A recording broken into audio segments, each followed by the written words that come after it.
In this simple video tutorial, I'm going to share with you how to enable Face ID lock on your Messenger app.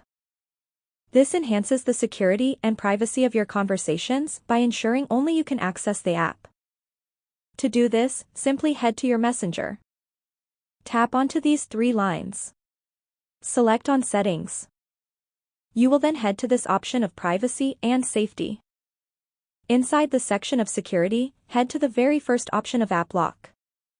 On Require Face ID, make sure to enable this option on. Now simply look into your screen to capture face. Your Face ID will automatically get enabled.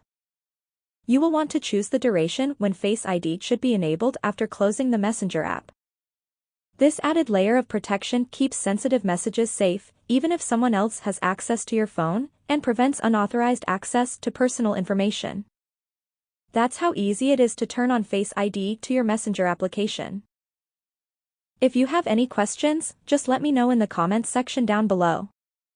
Please don't forget to leave a like, share and subscribe for more video tutorials like this one.